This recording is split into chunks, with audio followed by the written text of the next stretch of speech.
Welcome to V3 news. లక్ష్యం సమాజహితం. నేను మహేష్. ముందుగా వార్తలను ముఖ్యాంశాలు. జర్నలిస్టులందరికీ ప్రజాప్రభుత్వం అన్ని విధాల అండదండగా ఉంటుంది. రెవెన్యూ, హౌసింగ్, సమాచార పౌర సంబంధాల శాఖ మంత్రి పొంగులేటి వెల్లడి.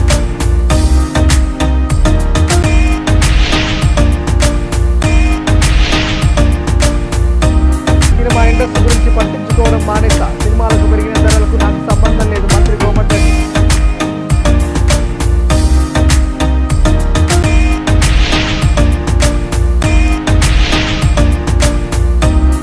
రాజకీయంగా గుట్టపన్ని అభివృద్ధిని అడ్డుకోవాలని చూస్తే తోలు తీస్తా. వైసీపీ సోషల్ మీడియా మూకలను హెచ్చరించిన ఎమ్మెల్యే బ్రహ్మానంద రెడ్డి.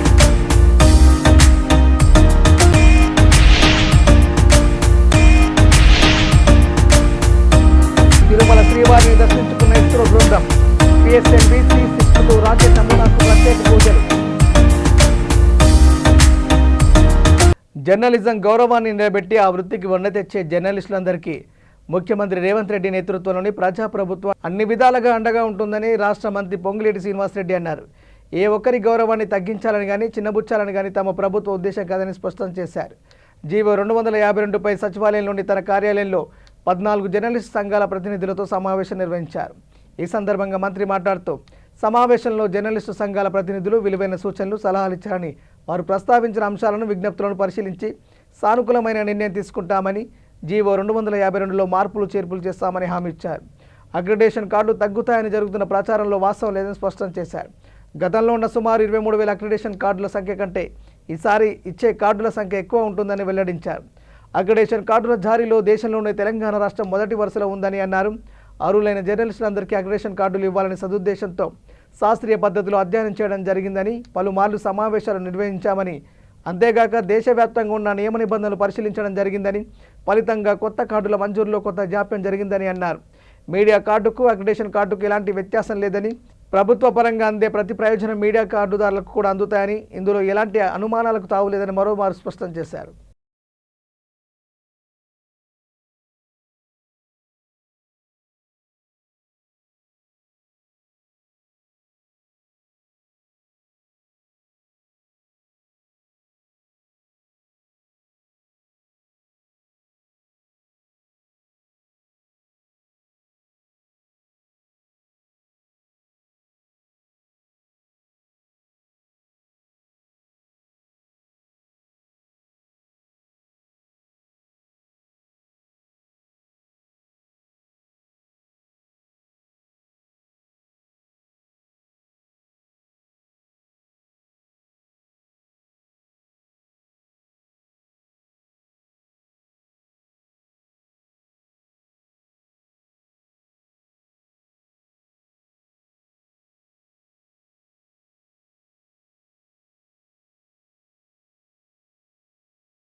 తాను సినిమా ఇండస్ట్రీ గురించి పట్టించుకోవడం మానేశానని తెలంగాణ మంత్రి కోమటిరెడ్డి వెంకరెడ్డి ఆసక్తికర వ్యాఖ్యలు చేశారు.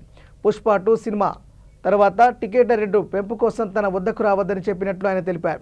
పుష్ప 2 సినిమా విడుదల సమయంలోనే మహిళ చనిపోతే ఎందుకు పర్మిషన్ ఇచ్చానని బాధపడ్డాను అన్నారు. బాబు ట్రీట్మెంట్కు కూడా నేనే డబ్బులు ఇచ్చానని గుర్తు చేశారు. ఇప్పుడు సినిమాలకు పెరిగిన ధరలకు నాకు ఎలాంటి సంబంధం లేదు అని మంత్రి కోమటిరెడ్డి వెంకరెడ్డి అన్నారు. గౌరవ ముఖ్యమంత్రి ప్రజల కోసం 24 గంటలు పనిచేసే ముఖ్యమంత్రి ఒక్కరోజు రెస్ట్ తీసుకోకుండా ఆయన మీద కూడా ఆ మధ్యలో సోషల్ మీడియాలో ఒకటి చూసిన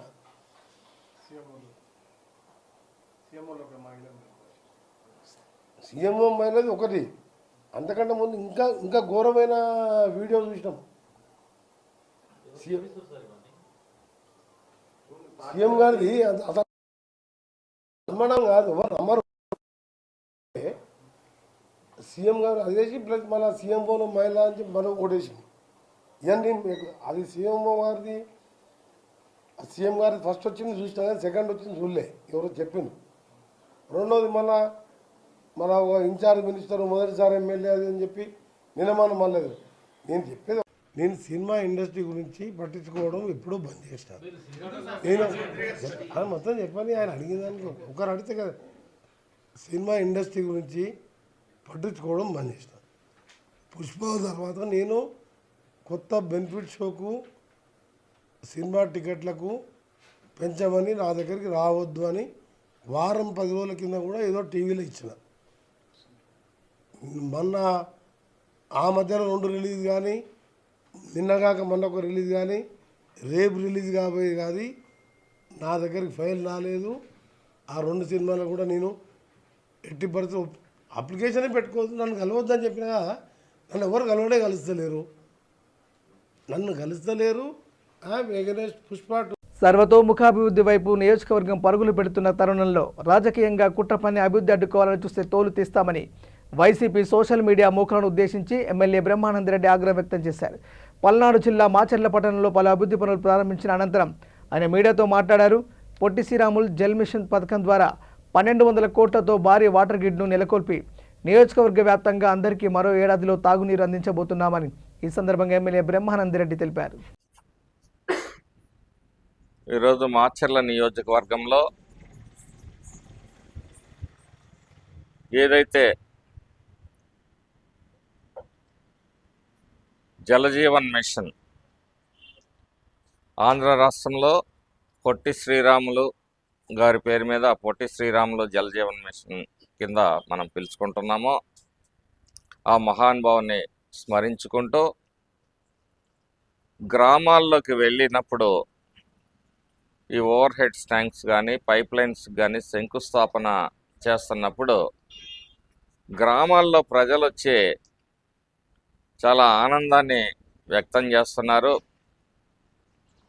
నాగార్జున సాగర్ ప్రాజెక్ట్ పక్కనే ఉన్న మంచినీటికి కూడా నోచుకొని మాకు ఈరోజు చంద్రబాబు నాయుడు గారు, పవన్ కళ్యాణ్ గారు కూటమి నేతృత్వంలో మీరు శాసనసభ్యులుగా ఉన్నప్పుడు ప్రతి ఇంటికి మంచినీటిని అందించే ఒక మంచి కార్యక్రమానికి శ్రీకారం చుడుతున్నారు అని చెప్పేసి వారు అడుగడుగున ప్రశంసిస్తున్నారు.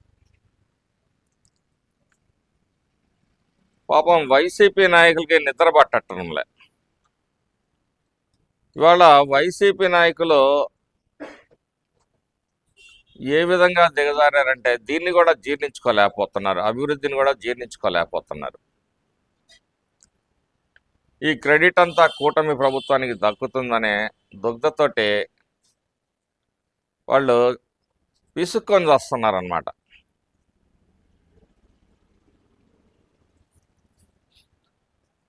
మా టీడీపీ కార్యకర్త ఒక అతను వ్యంగ్యంగా మాట్లాడుతున్నాడు. అది నాకు చాలా నవ్వొచ్చింది. ఏంది అరాచకం బ్రహ్మారెడ్డి, గ్రామాల్లో లారీలు పైపులు ఏంటి, ఈ అభివృద్ధి ఏంటి, అసలు మేమేమైపోవాలా, మా పార్టీ ఏమైపోవాలని చెప్పేసి పాపం వైసీపీ నాయకులు గుండెలు బాదుకుంటున్నారు. పిన్నెల్లి రాజ్యాంగం అని చెప్పి ఒక పేజీ ఓపెన్ చేసి అరాచకమే అభివృద్ధిగా, అరాచకమే ఈ నియోజక ప్రజలు ఆస్వాదిస్తారన్నట్టుగా మరి వాళ్ళు పోస్టింగులు పెడతా ఉంటే తిరుమల శ్రీవారిని ఇస్రో బృందం దర్శించుకుంది. వీఐపీ ప్రారంభ విరామ దర్శన సమయంలో ఇస్రో చైర్మన్ నారాయణ్ ఆయన బృందం స్వామివారి సేవలో పాల్గొన్నారు. పిఎస్ఎల్వి C-62 రాకెట్ నమూనాను శ్రీవారి పాదాల చెంత ఉంచి ప్రత్యేక పూజలు నిర్వహించారు. సతీష్ ధావన్ స్పేస్ సెంటర్ షార్ నుంచి పిఎస్ఎల్వి C-62 రాకెట్ను జనవరి 12న ఉదయం 10:17 ప్రయోగించనున్నామని, ఈ రాకెట్ ద్వారా భూమి పరిశీలన ఉపగ్రహం EOS-N1ను కక్షలోకి పంపుతున్నామని ఇస్రో చైర్మన్ వెల్లడించారు.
మైలవరం ఎమ్మెల్యే వసంత కృష్ణ ప్రసాద్ గొల్లపూడిలో మీడియాతో మాట్లాడారు. వైసీపీ అధినేత జగన్మోహన్ రెడ్డి విషపు వ్యాఖ్యలు ఆయన మనస్తత్వాన్ని భరించలేక అప్పట్లో ఆ పార్టీని వీడినట్లు కృష్ణప్రసాద్ స్పష్టం చేశారు. ఒక్క అవకాశం పేరిట అధికారంలోకి వచ్చిన జగన్ అరాచక పాలన సాగించారని ఆయన విమర్శించారు. అసెంబ్లీలో ప్రవేశపెట్టిన వివాదాస్పద బిల్లును తాను తీవ్రంగా వ్యతిరేకించినట్లు ఆయన ఈ సందర్భంగా గుర్తు చేశారు. ఈ విషపు వ్యాఖ్యలు ఆయన విషపు మనస్తత్వానికి వ్యతిరేకంగానే ఆ రోజు మేము బయటికి రావడం జరిగింది. ఆ రోజు ఏమైతే ఆయనకి పేనుకు పెత్తనం ఇచ్చినట్టు రాష్ట్ర ప్రజలు ఒక అవకాశం ఇచ్చారో ఆ మహానుభావుడు అసెంబ్లీలో బిల్లు పెట్టడం జరిగింది. ఆ బిల్లు పెట్టిన రోజే వారింట్లో ఒక సమావేశం ఏర్పాటు చేశారు. అప్పుడు సజ్జల రామకృష్ణారెడ్డి గారు అలాగే బొత్స సత్యనారాయణ గారు ఆధ్వర్యంలో ఆ రోజే నేను ఆ ఇంట్లో వ్యతిరేకించడం జరిగింది. ఆ విషయంలోనే పూర్తిగా విభేదిస్తూ వచ్చాం. ఏదో పై పూతలు పూసారు తప్పితే ఆయనకి ఈ ప్రాంతం పట్ల ద్వేషం ఉంది. ఈ ప్రాంతం అభివృద్ధి చెందడం పట్ల ఆయనకు ద్వేషం ఉంది. ఇప్పుడు పోలవరం పూర్తవుతుందంటే ఇక్కడ విజయవాడలోనూ కృష్ణా గుంటూరు జిల్లాలో ఉన్న ప్రధానుడు మన రాష్ట్రం బాగుపడుతుందని సంతోషపడతా ఉన్నాం. భోగాపురం ఎయిర్పోర్ట్ వస్తుందంటే ఇక్కడ ఏదో గొల్లపూడిలో వచ్చినట్టు లేకపోతే ఏలూరులో వచ్చినట్టు లేకపోతే గుంటూరులో వచ్చినట్టు సంబరపడుతున్నాం. ఎందుకంటే ఈ రాష్ట్రానికి తలమానకమైనటువంటి ప్రాజెక్టులు వస్తుంటే ప్రతి ఆంధ్రుడు సంతోషపడతా ఉన్నాడు. అలాగే డేటా సెంటర్ వస్తుంది, లేకపోతే రాయలసీమలో పలు పరిశ్రమలు వస్తున్నాయి, టెక్ కంపెనీలు వస్తున్నాయి, లేకపోతే వైజాగ్లో వస్తున్నాయి అంటే మనమేమి ప్రాంతీయ విభేదాలతో బాధపడలేదు. కానీ ఒకసారి ముఖ్యమంత్రిగా పనిచేసి రాజకీయ నేపథ్యం ఉన్న కుటుంబంలో పుట్టి సిగ్గు శరం లేకుండా ఇక్కడ తెలుగుదేశం పార్టీ అనుకూలమైన వాళ్ళ ప్రాంతం ఆ ప్రాంతం ఈ ప్రాంతం అని చెప్పి విషయం ఎల్లగొక్కుతా ఉన్నాడంటే ఇక్కడ స్థానికంగా ఉన్న వైసీపీ నాయకుల్ని డిమాండ్ చేస్తూ ఉన్నా, అతగాడితో మీరు ఏకీభవిస్తారా, అతగాడిని మీరు విభేదిస్తారా, మీరు తేల్చుకోండి. ఈ ప్రాంతానికి ద్రోహులుగా మీరు మిగిలిపోతారా? ఎందుకంటే ఇది అతను ఒక దుర్మార్గమైన వ్యక్తి, అతను నయవంచకుడు. లేకపోతే అమరావతి మీద నిన్న లోపల ఉన్న విషయాన్ని వెలగెక్కాడు. జోగి రమేష్ అనే వ్యక్తి ఒక 2 నెలల క్రితం పత్రికా విలేకరులతో మాట్లాడుతా అమరావతికి అనుకూలంగా ప్రజలు తీర్పు చెప్పారు, దీంతో మా వైఖరి మేము మార్చుకుంటున్నాం, అమరావతికి అనుకూలం అని చెప్పి అతను ప్రకటించడం జరిగింది. కానీ ఈరోజు జగన్మోహన్ రెడ్డి నిన్న మాట్లాడిన మీడియా సమావేశంలో అమరావతికి అతను పూర్తి వ్యతిరేకమని, అతను మళ్ళీ అధికారంలోకి వస్తే అమరావతికి గతంలో ఏ కర్మ పట్టించాడో అదే కర్మ పట్టించడానికి సిద్ధంగా ఉన్నాడనేది స్పష్టంగా అర్థమైంది. కాబట్టి ఈ ప్రాంతంలో ఉన్నటువంటి వైఎస్ఆర్ కాంగ్రెస్ పార్టీ నాయకుల్ని ప్రజలు బయటకు వస్తే ప్రశ్నించాలి, వాళ్ళని బయట తిరగనివ్వకూడదు. ఒకనాడు పోరాటాలకి ఆంధ్రులు ప్రతిదానికి సిద్ధంగా ఉండేవాళ్ళు. పోరాటం చేసి పొట్టి శ్రీరాములు గారి నాయకత్వంలో మనం ఆంధ్రప్రదేశ్ని తెచ్చుకోవడం జరిగింది ఉమ్మడి మద్రాసు రాష్ట్రం నుంచి. ఈరోజు ఎన్నో కళల తర్వాత మద్రాసు పోయి తెలంగాణలో కలిపి ఉమ్మడి తెలంగాణలో మనం అభివృద్ధి చేసి అక్కడ భంగపడి ఈరోజు మనం వచ్చి మన రాష్ట్రాన్ని మన ప్రాంతాన్ని అభివృద్ధి చేసుకుంటామంటే మనలో ఉన్నటువంటి వ్యక్తులే మన కళ్ళు పొడిచి రాష్ట్రాన్ని భ్రష్టు పట్టించాలని చూస్తూ ఉన్నారంటే వాళ్ళందరికీ ఎదురు తిరగాల్సిన అవసరం ఉంది. పౌరుషం తెచ్చిన ఆంధ్రులైతే మనం ముడుచుకొని కూర్చుంటాం, లేకపోతే కనుక వైసీపీ వాళ్ళు దీనికి సరిగైన సమాధానం చెప్పాలి, లేకపోతే వైఎస్ఆర్ కాంగ్రెస్ పార్టీని ఆంధ్రప్రదేశ్కి తరిమి కొట్టాలి. హైదరాబాద్ కుత్బుల్లాపూర్ నియోజకవర్గం దుండిగల్ పోలీస్ స్టేషన్ పరిధిలోని పోచంపల్లి సురక్ష కాలనీ పక్కన ఉన్న స్క్రాప్ గోదాంలో ఒక్కసారిగా మంటలు ఎగిసిపడ్డాయి. స్థానికుల సమాచారం మేరకు సంఘటనా స్థలాన్ని చేరుకున్న అగ్నిమాపక సిబ్బంది మంటలను అదుపు చేసి పనిలో నిమగ్నమయ్యారు. ఈ మంటల తాకిడికి పక్కనే ఉన్న ఈతవనంలోని కొన్ని ఈత చెట్లు దెబ్బతిన్నాయని స్థానికులు తెలిపారు. చెత్తలో చెలరేగిన మంటల వల్ల దట్టమైన నల్లని పొగతో చుట్టుపక్కల ప్రాంతాలు కమ్ముకుపోయాయి. డంపింగ్ యార్డు నుంచి వెలువడుతున్న దుర్వాసన, నల్లని పొగ కారణంగా శ్వాసకోశ సమస్యలు, కళ్ళ మంటలు, తలనొప్పి వంటి ఆరోగ్య సమస్యలు తలెత్తుతున్నాయని గ్రామస్తులు ఆవేదన వ్యక్తం చేస్తున్నారు. ఘటనా స్థలానికి దుండిగల్ పోలీసులు కూడా చేరుకొని పరిస్థితిని సమీక్షించారు.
బులెటిన్ ముగించే ముందు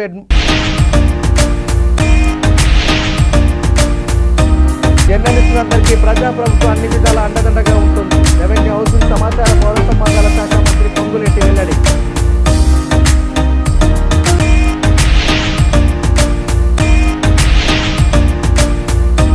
సినిమా ఇండస్ట్రీ గురించి పట్టించుకోవడం మానేస్తా, సినిమాలకు పెరిగిన ధరలకు నాకు సంబంధం లేదు మంత్రి కోమటిరెడ్డి.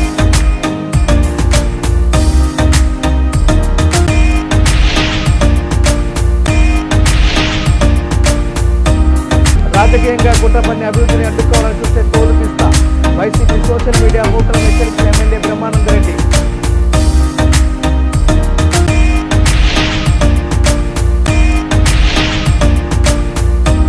తిరుమల శ్రీవారిని దర్శించుకున్న ఇస్రో బృందం. పిఎస్ఎల్వి C-62 రాకెట్ నమూనాకు ప్రత్యేక పూజలు. ఇవి బులెటిన్ అప్డేట్స్. చూస్తూనే ఉండండి V3 న్యూస్. లక్ష్యం సమాజిత. నమస్కారం.